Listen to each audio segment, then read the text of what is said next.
Welcome, ladies and gentlemen, to tonight's Integrity Leadership Call. Glad to have everyone on. If you are in the position to, please turn on your camera so that we can see your lovely, shining, smiling faces and feel your energy.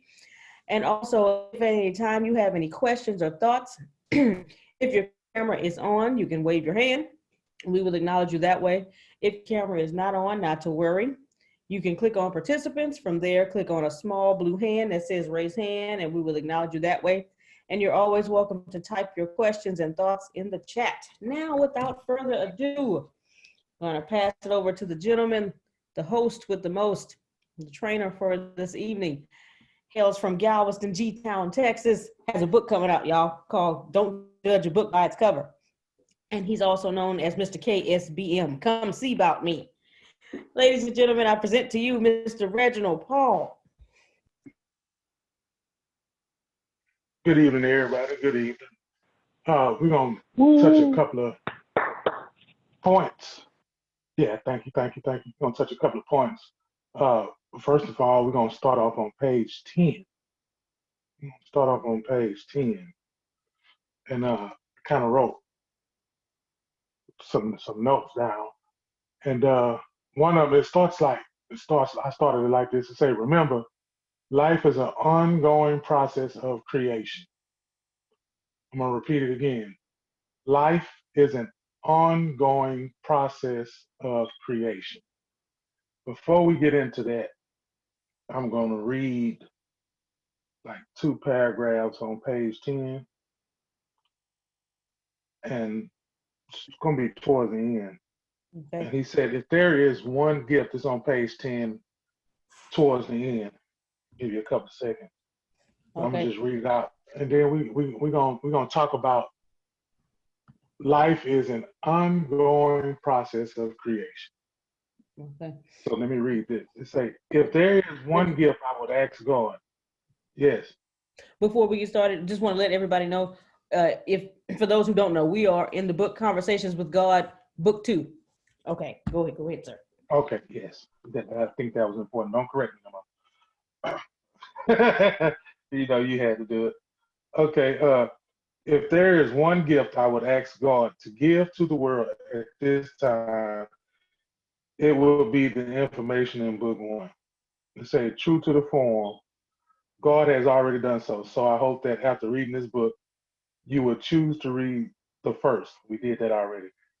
It's all a matter of choice. Just as pure choice brought you to these words right now, just as pure choice has created every experience you ever had. I'm gonna read that again because I had underlined it. It say, just as pure choice has created every experience you ever had. Let that sink in. Your pure choice has created every experience you ever had. So I want somebody to talk about how life is an ongoing process of creation. In your life right now, how is your life an ongoing process of creation? Anybody want to share this evening? Remember, your pure choice brought you to these words. So, okay, I'll go first. Hi, my name is Abby. I don't know if I've met Reginald before. Pleasure to meet you, and hello to everybody on the call. Same here. Oh, it's so interesting. I've been listening to Antonio's Law of Attraction videos, and they've really just blessed me. And I mean, I've always kind of had an idea of the Law of Attraction, and recently I started studying it more deeply. So when his videos, in fact, I recently gave a talk. I did a podcast interview recently on the Law of Attraction and how you can use it to find love. So I have an understanding and an appreciation of the Law of Attraction. But once I started listening to Antonio's videos, it has opened up this new door, and this new dimension to the Law of Attraction, and it's just the gift that keeps on giving. And I would say that one, just like you said, Reginald, we all are creators. We all because we are created in the image and the likeness of our creator, we are co-creators, and therefore we create our reality. We are constantly creating our reality, whether we realize it or not.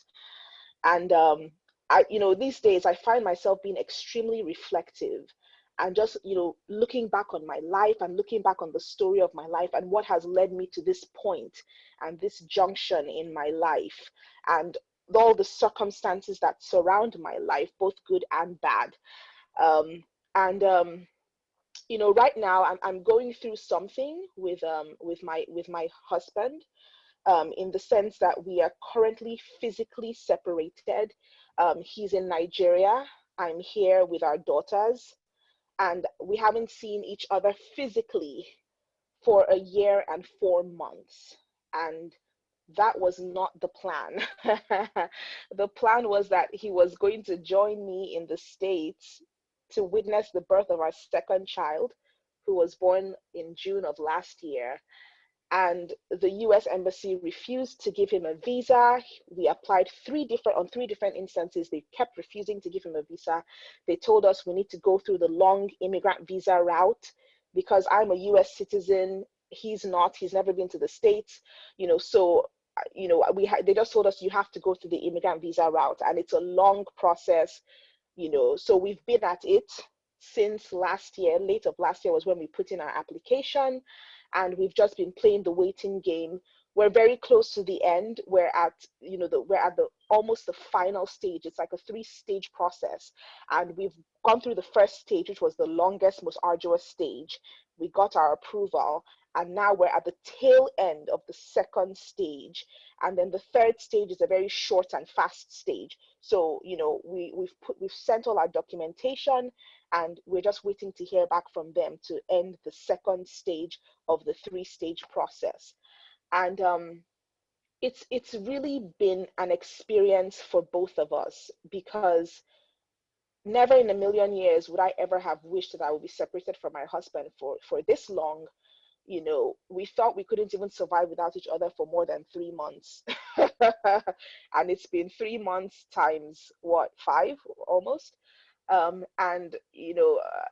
keep on talking about how it's just so amazing how we find the strength within us to handle certain situations and circumstances that we never thought we could handle. But once we're put to the fire, once our feet are put to the fire, we find the strength. And why I'm bringing this up today is because right now my husband is he's kind of in a very funky mood. He's feeling very down because recently USCIS got back to us, or the State Department, and they were like, oh, your documents are not complete, you have to send new documents. And so it was almost like my husband was just so frustrated, because he's like, oh my God, we've been at this thing, we've been sending documents back and forth, and then there's always something. They always come back with us and say, okay, this isn't complete, or you need to correct this. And he just got to the point where he was so frustrated, and he's just like, I want to see my wife, I want to see my 2 daughters, I'm sick of being in this country, I'm sick of being away from my family, I'm just tired of everything, and I've just been trying to encourage him. And build him up, and just send him messages of encouragement and upliftment and songs of worship, and just I've just been trying to build him up, but even today I started feeling down, like his sadness or his mood started affecting me, and with the law of attraction, it talks about how your feelings are everything, and your feelings are the way that God speaks to you. And I found myself feeling low and feeling dejected, and I was like, I don't want to stay in this funky state, because I want to attract the good into my life and into my family and into my husband's life, And while I was just laying on my bed and feeling kind of low, and in fact, while I was feeling low, I was actually listening to another law of attraction tape by Antonio, and I just had this pit in my stomach while I was listening to it. And about the same, right when I was done listening to day 3 of the 31-day or the 30-day law of attraction challenge, my dad sent me, because he's also in Nigeria right now. So he sent me a worship song, and I listened to it. And as soon as I started listening to it, that pit in my stomach just disappeared. And I just got, my feelings and my spirit got lifted. And I just knew that that was God, that was the universe, universal intelligence, however way you want to describe it. I just knew that that was the universal intelligence's way of telling me that all is well, and I should just rest in God and rest in his peace that passes all understanding. So I'm trying to create the reality that I want, which is my husband getting here as soon as possible. I'm trying to, have positive feelings and positive thoughts, towards it. And I'm trying to also encourage him and let him know that all is well and all will be well. And he just has to continue to, embrace love and not fear. And, because he was starting to get a bit fearful, and his fear and his anxiety was now rubbing off on me. It was now affecting my spirit. And I had to try to check myself and also encourage him to try to move away from fear and not embrace fear, but instead embrace the love of God and the hope and the expectation of good things coming into our lives. So yeah, I hope that kind of answers what you're asking for. That answered it to the T, because when I hear you speak, I hear the choices that you made, because you put on the music, and you're reading the law of attraction. See, that's when you put it into action. And when you put it into action, you believed in it, and therefore now you know which direction to go. And that's the choice that you created.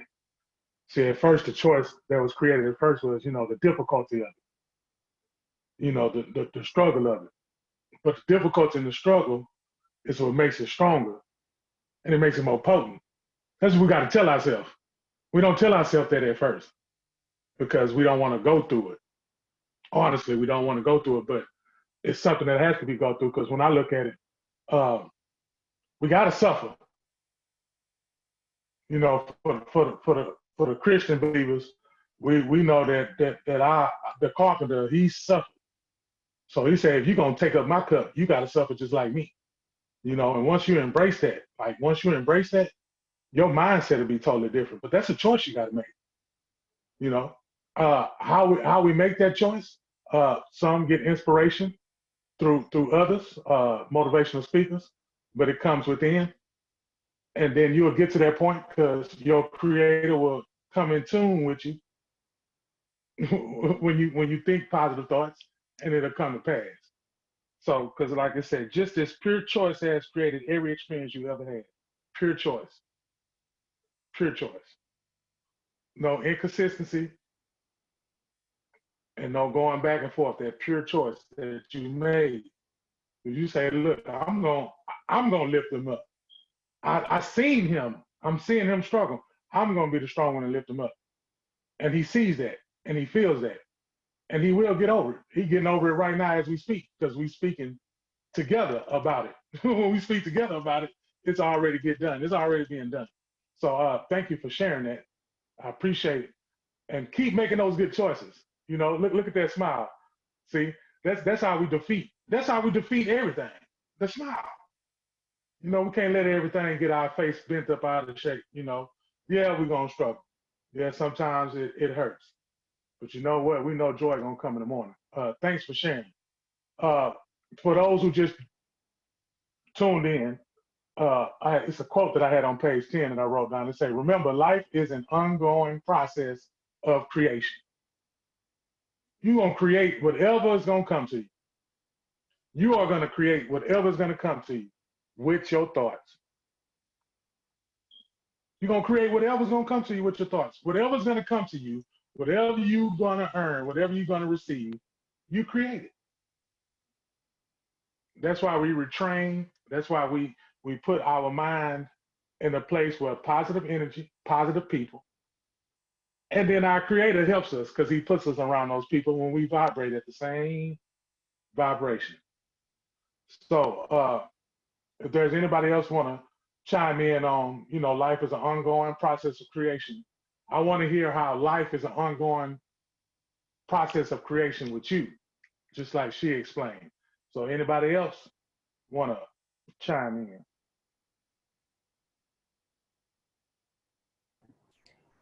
All right. Well, I was giving people a chance. Anybody who wanted to chime in. Life is an ongoing process of creation because you have what it is you say. Um, we've been taught that thought plus emotions equal creation. So when you think something and you feel a certain way about it, you've created it, good, bad, or indifferent. If you look at a bill and you think, man, oh God, I don't have the money to pay this bill, and you feel the way you just thought, and you feel however you feel towards that bill, the way what you just said, yeah, you just created more of getting bills that you don't have the money for. But if you look at the bill and say, whew, you know what? I'm grateful that I have this light bill because when I pay it, I still have my lights on. And when you have that emotion about that light bill, you're always going to have money to pay your bills. So thought plus emotion equals creation. We always have what it is we say, whether we like it or not. And you don't think about it until it happens again. But if you actually sit back and you think about certain things that happen, and then you ask yourself, how was I feeling at that time? What was I saying about that situation at that time? And then when you go back and say, well, you know what, I was feeling good about that, and I was speaking positive thoughts about that situation, and okay, that's why that happened. Or the opposite, yeah, I wasn't feeling too great on that one. I was actually angry about that, and I was speaking negative. And then you wonder, okay, and then you realize, okay, that's why that continued to happen. So those are my thoughts on that. Thank you. Yeah, and you know, the universe has our creator has a sense of humor, and you have somebody around you, you know, it may seem as if they have no worries in the world, or they don't just, well, why you just don't worry about nothing, you don't care about nothing. No, it's just that I don't want to tune into that channel because I know what it's gonna do. And when you had the opportunity to have that person around you, it helps because you have to practice it. You know, how else is it going to become habitual? How else is it going to become a movement if you don't practice it? If you just stand in the mud, you're going to be muddy. I mean, it is no if as you can wish that you can get the mud off of you, but if you don't get the mud off of you're just going to be muddy. So again, you know, that pure choice has created every experience you ever had. Whatever you put, you know, whatever situation you're in, however you put your mind into that situation, that's how that situation comes out. And then, you know, we as human beings, we go back and look at it days later, months later, and we like, did I really act like that? Or or this one, or this the one right here. Man, I gotta trust God a little bit more because he wasn't worried about it in the first place. You know, it got done in the first place. I done pulled all my hair out. I look, I ain't eat. I ain't take a bath. I ain't change clothes. It was the end. It was over and just put myself in the casket and just closed it. It was a wrap. You know, hey man, but got to be alive, man. We got to be alive with our thinking. Anybody else want to chime in on life is an ongoing process of creation?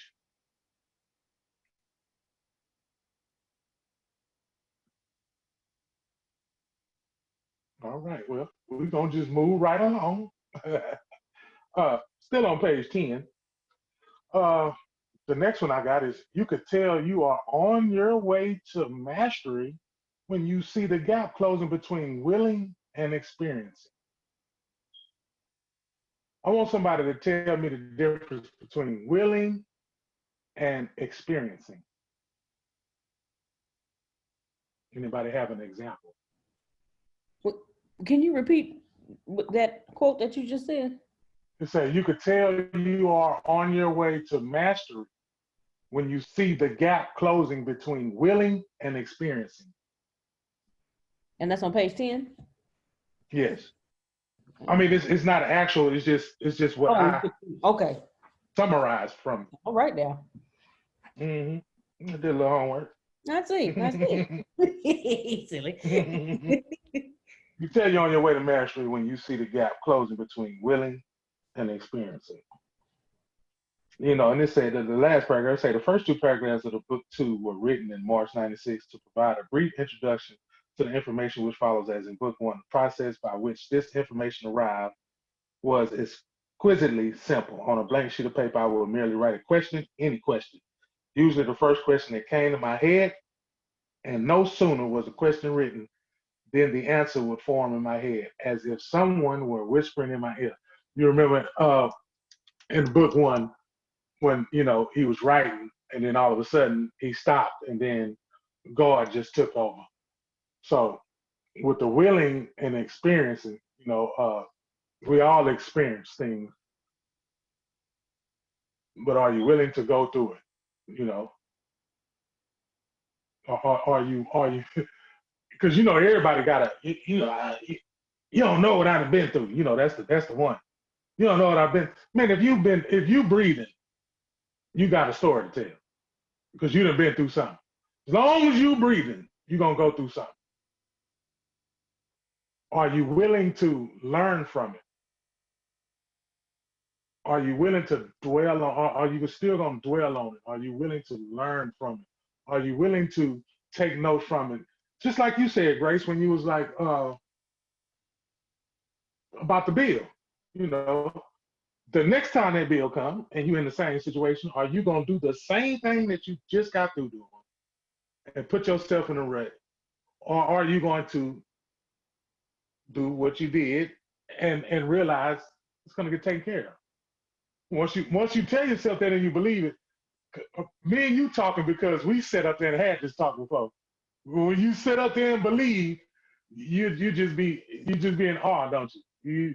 It'd be the best conversation we had. We could be sitting in the office. Me and you could be sitting in the office, and when you know that you just left it and you didn't pick it up and try to do nothing with it, and you just left it in God's hand, and it got done. That feeling, I mean, the expression I saw on your face, that was the greatest expression. We don't even have to say words, but that was the greatest feeling ever, because that experience of that made it great. You could tell you're on your way to mastery when you see the gap closing between willing and experiencing. You could tell that you're maturing. In other words, you could tell that you are taking a step forward. You could tell that you are mastering what you thought you couldn't master. Because a lot of us have that, I can't master this. I can't stop worrying. I can't stop. You know, everybody has that. But I worked at I worked at 5 different boys and girls clubs, 5 different cities. And to see a kid do what he said he couldn't do, and him come running or she come running, Coach Reggie, I did it. I knew you could do it the whole time. You just never applied it. You kept doing it the way that you've been doing it, and you've been getting the same results. And then when you tried it again, and then you just, it's like it's just like graduation, isn't it? It's just like graduation, just like going to the next grade or going to the next level. And it makes you feel better on the inside when you overcome. Let me say that again. Maybe I'm talking to myself, but when you overcome, come on now. When you overcome that feeling that you had, when you overcome that fear that you had, when you overcome the obstacle that's in front of you, when you finally get to the end, because it's you're gonna get there, and then you learn from it. So yeah. Okay. I'm gonna jump down because earlier from the first conversation we had, I heard something about feelings, your feelings. So on page 15, I'm gonna turn to page 15. Ain't that much on page 15. It's just then why has it taken so much time? I guess he was talking to God. Indeed, why has it? What are you waiting for? Surely you don't believe it is I holding you back. This is God talking. Now, let me rewind God talking. Okay. You say, why is it taking so much time? This us asking God, man, why is this taking so much time? Why is these phases taking so much time? Indeed, why has it? What are you waiting for? Surely you don't believe it is I holding you back. No, I'm clear that I'm holding myself back. Whoa, that sounds like a white flag moment. That sounds like some surrendering moment. Now, something about that surrendering that'll get you to that graduation too. He said, no, I'm clear that I'm holding myself back. Good. Clarity is the first step to mastery. Clarity. Now I know for the people that's been on here on these good lovely Thursdays, and I know I always for the past 3 Thursdays I was like, you got to know who you are. And I heard the young lady speak and say that we are made in the image. And I know I done sat in front in the office and I done talked and I done said, you got to know who you are. Okay, so when you look in the mirror, you should smile because you're looking at greatness. That's the first step to mastery, is knowing who you are. He said, I like to get to mastery. How can I do that? He said, keep reading this book. That's exactly where I'm taking you. So it says, your feelings are the truth, is where I'm trying to get at. Your feelings are the truth. Your feelings are the truth. However you feel, that's the truth. Some of us, we explode with the feelings. It's the truth. Bad attitude, no. I want somebody, I want to hear from somebody on your feelings are your truth. This week, last month, how your feelings was your truth. How did your feelings become your truth? Any takers?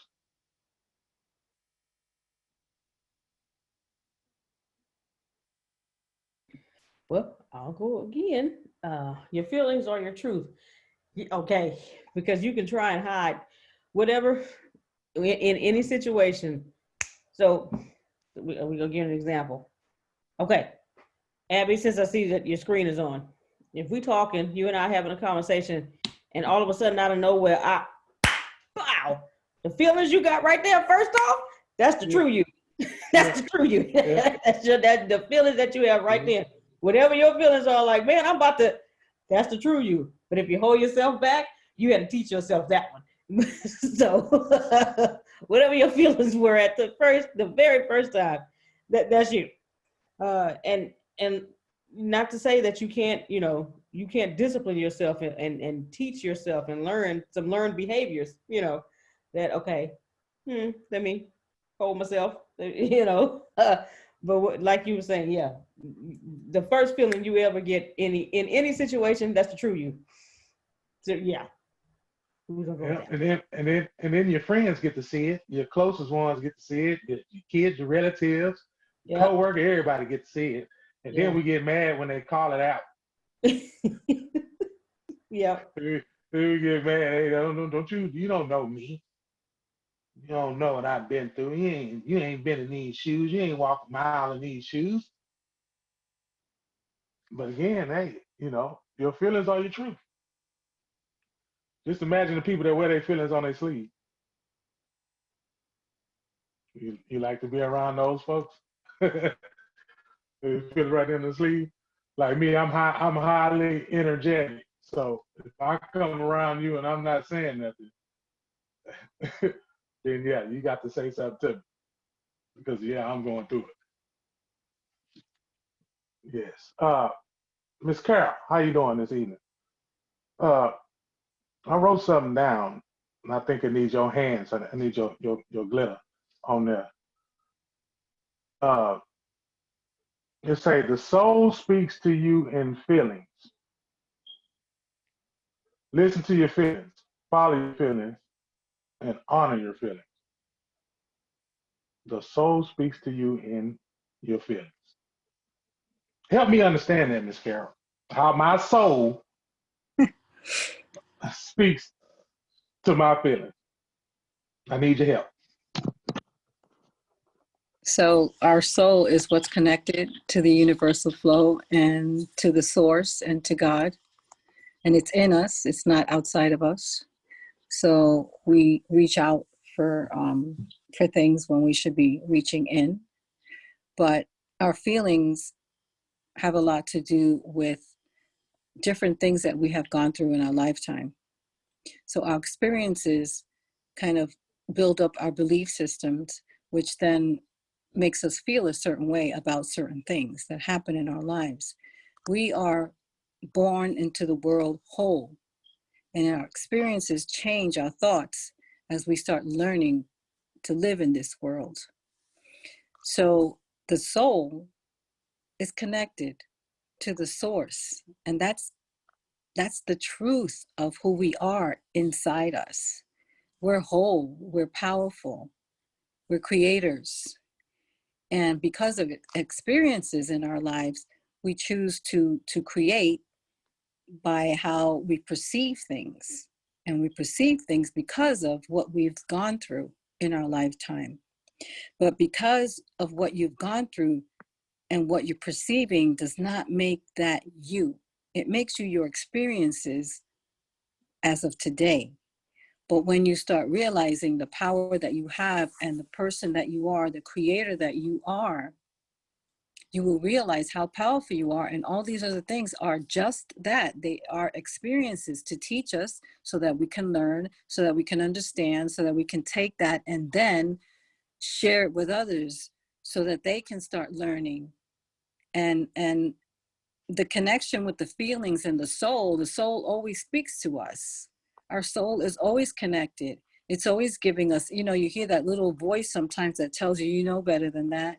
You know which direction to go in. Don't go around that corner. There's danger there. Those are the silent little things that we tend to forget about because we're so bombarded with all the crap that's going on that day. Something silly that happened. Somebody looked at you a certain way. How dare they? And they forgot all about you already, but you still think about how dare that person look at me like this? Da, da, da, da, da. And you're filling your mind with a whole bunch of nonsense that just brings you more of that nonsense instead of focusing on the goodness of that day. What happened that was really good today? I woke up, that's for one, right? And so it's really training our minds to think about more about what is this day going to hold for me? What can I do with this time that's positive to move me in the direction I want to go in, and forget about the stories that are in my head for a little while that have happened already, because now they're only stories. It's already done. All of that is done. Now it's just a memory. It's a story in your head. And as I had mentioned one time, sometimes we remember things because of how we perceive them. And sometimes they come from a childhood, experience. What do you think you could really, how well do you perceive anything as a child? You only remember pain. You remember the pain of it, but the actual perception of what took place and why and how and all that stuff, you don't really understand that because you were too little. You only remember that it was painful. There was a painful situation there. So you depict that story in your head, and it's a story. It was just how you as a child perceived it. Doesn't make it that it was the facts. Somebody else could have been there with you. 3 people could have been there and all tell that story in a different way because that's how they perceived it. So as we start growing into who we are and learning about ourselves, and you're right, you need to know yourself. And that's the true self, the self that's strong, that's powerful, that has the gifts, that was given those gifts of creation. That's the real you, not your story. People tend to think, well, this is the story and this is what made me what I am today. No, it gave you the experiences so that you can learn, so that you know the difference between good, bad, what you need to do in your life and how you need to move forward and what you want moving forward, your desires, because you know that those other things that hurt you, you didn't want. That's not what you want. You don't want to give that to somebody else. You don't want to keep bringing that up because every time you think about it, the mind doesn't know whether it's real or not. It sees this picture.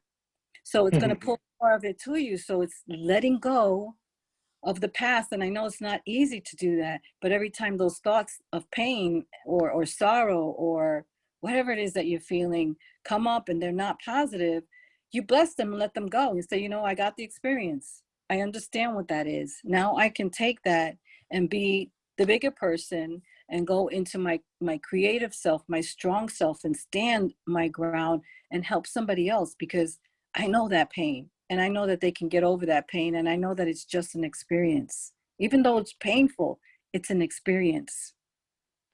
So the soul speaks to us all the time. And that's the true essence of who we are. We're creators. And the feelings that we have, we feel certain things, especially because of the perception that we have due to all the experiences that we've had. Yep, that was well broken down. That was well broken down. Because it's all on page 15, they say your feelings are your truth. True celebration is mindless. Feelings are the language of the soul, and your soul is the truth. And that's exactly what you spoke of. And on page 14, because 14 and 15 is basically the same thing. He was having a conversation with God, and he was saying, God was telling him, you don't listen, and when you do listen, you don't really hear. And when you do hear, you don't. I'm on page 14. It say, you just don't listen, and when you do listen, you don't really hear. And when you do hear, you don't believe what you're hearing. And when you do believe what you're hearing, you don't follow instructions anyway. That's exactly what you just got through saying. That was pinpoint accurate. To say, so to say that my will is your will is demonstrably inaccurate. On the other hand, your will is my will. First, because I know it. Second, because I accept it. Third, because I praise it. Fourth, because I love it. Fifth, because I own it and call it my own. This means you have free will to do as you wish, and that I make your will mine through unconditional love. And then, he go on to say, now for my will to be yours, you would have to do the same. First, you would have to know it. Second, you would have to accept it. Third, you would have to praise it. Fourth, you would have to love it. Finally, you would have to call it your own. In the whole history of your race, only a few of you have ever done this consistently. A handful of others have done it nearly always. Many have done it a great deal. A whole slew of people have done it from time to time. And virtually everyone has done it on a rare occasion, although some have never done it at all.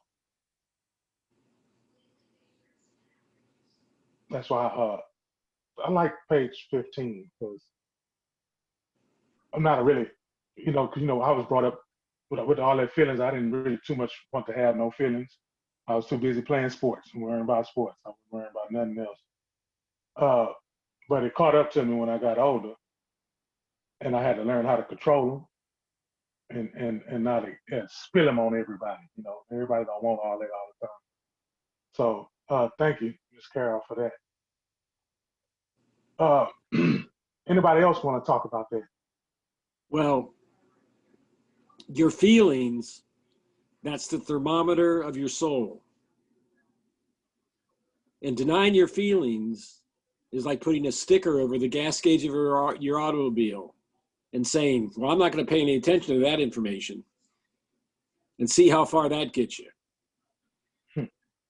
So you might honor your feelings. And Esther and Jerry Hicks, and I've shared this before, it's called the emotional guidance scale. And it's a 22-point scale. So you first acknowledge what your feelings are, because that's where you are. So give me a number between 1 and 22. 17. 7? 17. Okay, 17 is anger, 16 is discouragement, and 18 is revenge. So see how there's a gradient? You can go from discouragement to anger to revenge. I heard 7. 7 is contentment, 8 is boredom, and 6 is hopefulness. So you can go from hopefulness, going down the scale, contentment to boredom. Going up the scale, you go from boredom to contentment to hopefulness. Let me give you 22. Fear, grief, depression, powerlessness, and victimhood. And ladies and gentlemen, I've been there. Let me give you 1. Joy, knowledge, empowerment, freedom, love, and appreciation. And ladies and gentlemen, I've been there too.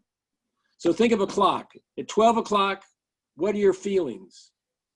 Then at 2 o'clock, what do you think about your feelings?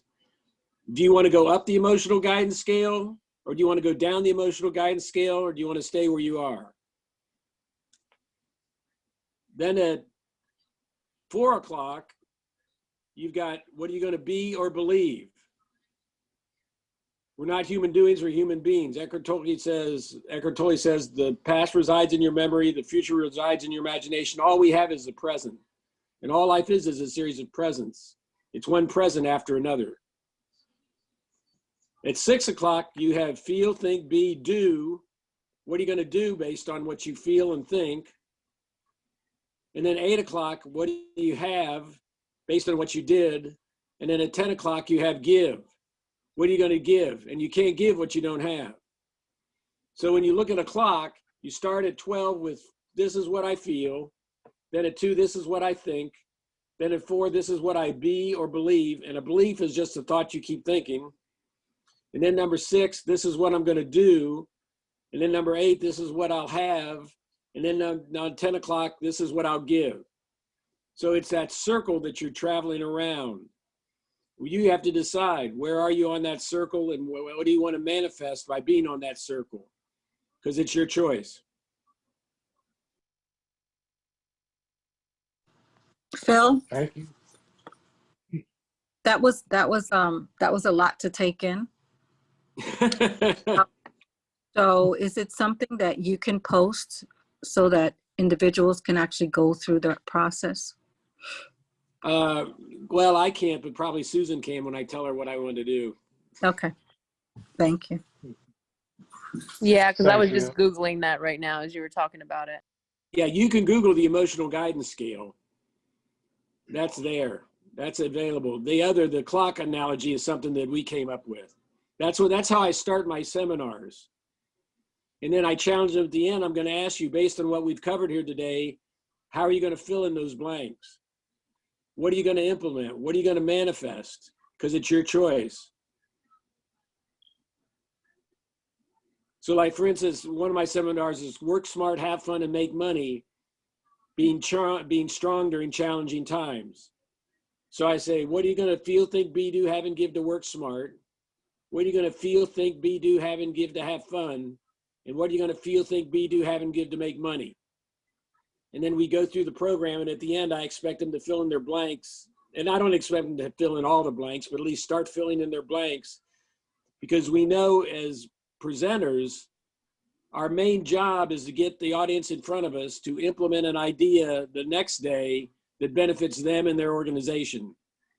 And as long as we're focusing on that and realize that's the whole intent of bringing a group together to get them some information, and we know we're simply a facilitator of that information, then we're going to build a critical mass of people who go, boy, that Jerry Potter gave me an idea. I tried it and it worked. You got to have him in your organization. But that Reginald, man, he gave me this information. I took it and I used it and I made my life better. You got to go check out Reginald. So as long as you position yourself as someone that's a facilitator, today's audiences don't want you to present. That's old school. Today's audiences want you to be present. And even if you're talking to 500 people or 1,000 people, you can't think of yourself as a presenter. You have to think of yourself as a facilitator. How can I facilitate the information that I'm asking to provide in a way in which not only does the people get it, they actually the next day take that information and implement it? That's the difference between a true pro and an amateur. Thanks.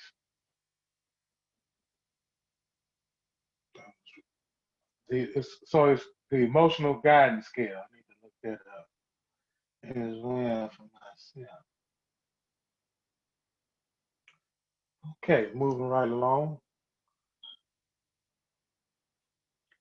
Dr. Trask, how you doing this evening? Just fine, thank you. Okay, I'm gonna read this paragraph on page 29, and when I read this paragraph, I want you to put your sprinkle on it. Kina, would you talk a little louder? I'm gonna read this paragraph on page 29, and then after I read it, I want you to tell me what you think. It says, yes, many people do believe that. They believe they have no power, but they have seen or believe others who had seen the power of Jesus. So they asked in his name, even though he said, why are you so amazed? These things and more shall you also do. Yet the people could not believe it. Many do not to this day. You all imagine you are unworthy. So you ask in the name of Jesus, or the Blessed Virgin Mary, or the patron saint of this or that, or the Son of God, or the Spirit of the East. You'll use anybody's name, anybody's but your own. Yet I tell you this, ask and you shall receive, seek and you shall find, knock and it shall be opened unto you. How do you feel about that? I feel wonderful about it because I've had to do it all of my life. And once you know where you are, dealing with your soul, which is your mind, your will, and your emotions. And once you know that you have someone else other than yourself, you may call it a higher power, you may call it a tree or a bush or God or Jesus or whatever, but you know you can rely on. You can go to that source. You can use that energy to make whatever that's not positive in your life positive. Because the word of God says, it says that if you ask, and that's what so many don't want to do it, is ask. Then you have to seek, which means you're going to have to do something. So many people don't want to do anything. They just want to, oh, well, God will do it. If it's God's will, well, of course it's His will that you're healthy, that you have wealth, that your soul prospers. Of course it is. But so many times I think we become so complacent that we're just not giving God all the props that He should have. And learning that we have to do that, in my life, learning that I had to do that to get over all of the stuff, the 31 years of hell that I was in. And I had, and relapsing and going back and relapsing and going back until I finally found out after the 5th suicide attempt, it was not my life to take. So I had to just give my life to God because I wasn't being successful on the suicide thing.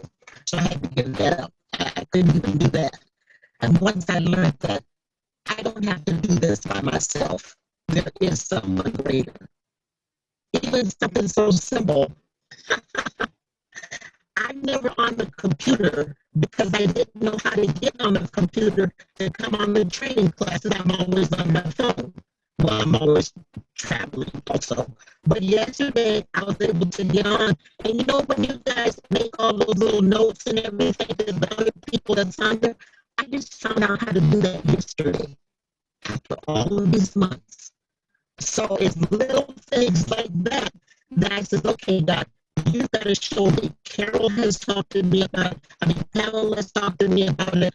I think Grace has talked to me about it and said, all you have to do is do this and do that. Well, I didn't know what the this and the that was until yesterday, and I was able to get on for the first time, and I think it was an odd number that showed up, but that was me that was on there.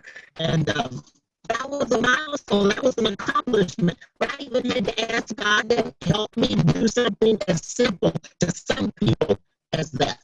But yeah, we have to ask. We have to seek. We have to be clear on what it is that we're asking God for. We can't just say, God, send me a husband. And He send you a, you just say husband, or I need a car, just let me get a car. And 3 or 4 months later, it doesn't work anymore. The husband doesn't pan out to be what he's supposed to be. God wants us to be specific in what we ask Him for, because He's going to give it to us. That's all. And that's a promise. He stood on that. He stood firm on that. Thank you so much. Yeah, that paragraph, when I read it, I thought about you. That's why I called upon you to give us some of that. And one thing that I wrote down, it says, there is only one moment, this moment, the eternal moment of now. Tough. They say there is only one moment, this moment, the eternal moment of now. You know, I like to say everything twice just so I can get it and set it in stone for myself. Because the first time I say it, I read it. The second time, I make sure that, because I don't want to just be a sayer. I want to be a doer. So therefore, I'm going to make sure I go practice it. Even when I get off this phone call, I'll make sure I practice that eternal moment of now, which means whatever I want it now. And I got to ask for it. And I'm going to ask for it, knowing that I'm going to get it. Not going to ask for it, and I got doubt.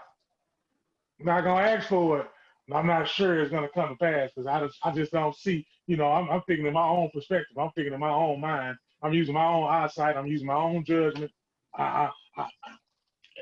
It's going to come. It ain't going to happen. I got to transform my mind. That's really what I've been practicing on myself, period. And when I came to this part of that book, and they said the eternal moment of now, and I looked at it, it just reminded me of what I've been programming myself to do, because it's already over there for me to get it. It was already over there in the first place. You know, obstacle. It wasn't no, man, it was right there. I just had to go get it. Stop making excuses, suck it up, and go get it. Because my name was already on it before I was even born. You know, I tell myself like that all the time. If I tell myself that all the time, I don't have nothing to worry about. Maybe that was for somebody today, but I'm telling myself that today. And I'll make sure I keep reminding myself that whatever I want, I got it already. How about that? Whatever I want, I got it already. And it's more than what I need. So how about I give it to somebody else? How about the person that's going to come right in front of me? How about the person that I speak to over the phone? How about I give it to them? Because when you give it to them, you just gave yourself another energy cell. You just gave yourself a whole nother, you just detoxed yourself. You got rid of all that old toxin. You got rid of all that old energy when you give it to somebody else. That relief. Yes. Moving right along. We didn't jump from page 15 to 29. Anybody have something that they want to say so far what we've been covering? We've been covering your feelings are the truth. Your life is an ongoing process of creation. I mean, this time that we've been on here, we've just been putting nothing but good spiritual food into your heart, into your soul for us to practice. I want to say something. Yes. There was something that Grace talked about earlier when she used the bill analogy, where you can look at the bill and immediately have the familiar feelings of frustration, or you can look at it a different way and be thankful and grateful that you have a bill that will provide you with a service that will give you comfort. And you know, it's so interesting because I just received a bill while I was on the call, you know, and it's not a bill, but it's a service. You know, I've been on this program. I'm promoting my business on the program. It's an internet TV show, and this couple, they do it, and they have been so gracious and so kind, and they've allowed me to come on the platform on 3 different instances completely free, you know. And I was just having a conversation with the lady earlier on today, and I was asking her, like, you know, how often would you want me to be on your platform? Because the last time I was on the platform, they were very excited about working with me and wanting us to continue the relationship. And so she sent me a bill, just letting me know what their services are and how much it costs moving forward. And my initial reaction, just being the old Abby, you know, if I was going based on the old paradigm that I carried around, I would look at that bill and my initial reaction would be, ugh, money again. Like, here we go again, wanting to charge me. Like, why are people so money hungry? But then I reevaluated that mindset, and I was like, Abimbola, Abby, just shift your perspective on this bill. And why don't you see it as an opportunity to help people and to serve people? Because yes, you're saying that, oh yeah, it seems like a lot of money, but compared to the good, it's a way of you giving. You're giving back to this couple who have been so gracious and kind to you and allowed you to come on their platform for all these weeks for free. And it's a way of you giving back to them and also serving others, because through that platform, you're going to touch people's lives and you're going to impact people's lives positively. So, your perspective on things really matters. The way you see things really matters. And when I started just applying what Grace said while we were on this call, I was just going through the mental exercise. And while we're on this call, I just started applying this new positive mindset towards that bill that the lady sent. And I just started seeing the endless possibilities open up, and I'm excited to work with her. And I've already decided that I am going to pay for that service, because they deserve to. That's my way of showing gratitude to them for giving me the opportunity to even be on their platform. And hopefully more opportunities will come out of that. And it sure will. It's your choice. Those are some good choices you've been making ever since you started this phone call. Thank you. All right, moving right along. After that, I'll stop right here. This this is what I want to stop at. No one comes to you by accident. There is no such thing as a coincidence. Nothing occurs at random. Life is not a product of chance. No one comes to you by accident. There's no such thing as coincidence. We were speaking about this earlier. I know when me and Grace sit at the office, we have some good long days where we just lean on each other, and we see the picture clear, especially when two or three or four or more are gathered, and we all got the same focus. We all got the same goal, and that's a feeling I look for every day. That's why I like to put myself around people who have that same conversation, that same mindset. I enjoyed everybody sharing. I enjoyed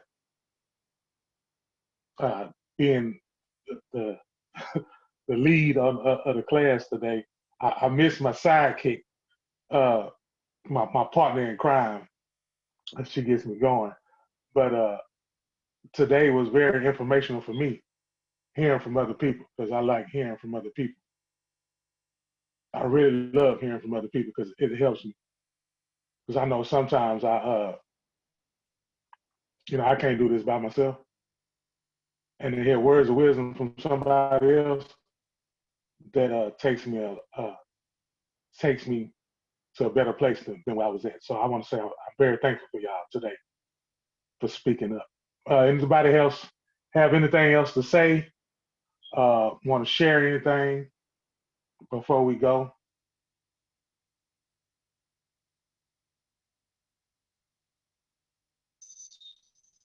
I have a question about what is the name of the book, and can I get it on Amazon? I can say that again, because you was going in and out. He was asking what the name of the book is and if she can get it on Amazon. Oh, conversation. Yeah, it's online. You can get it on Amazon. You can look it up online. Yes, How many books is it? About 17 books, Grace? No, What, Dr. Trask, the book we're on now is book 2 of Conversations with God. Yeah, it's like 4 of them, but we're on book 2. Yes, 97. Did you already do one? Say it again, I'm sorry. Yeah. And you I think she said completed that we one just, already? Yes, ma'am. We yes, completed ma'am. book one last Thursday. And we just started book 2 today for chapters Chapters 1, 1 through 2, and 3. 3.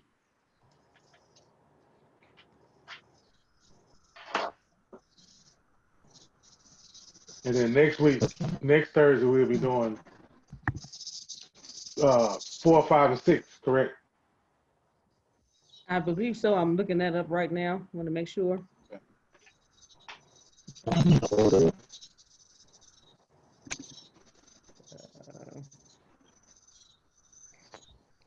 let's see here. What's today? September. Oh, okay. I forgot they changed it. I don't have. I thought I had the updated one, but I believe it is 4, 5, and 6. Okay. So next Thursday, we'll be covering those 3 chapters. And conversations will go on book 2. Well, with that being said, thanks everybody for joining the call, and be looking forward to seeing y'all again next week. All right. Yeah, have a good night. Go And right. let's practice what we preached. All right. All right. Take care. Take care.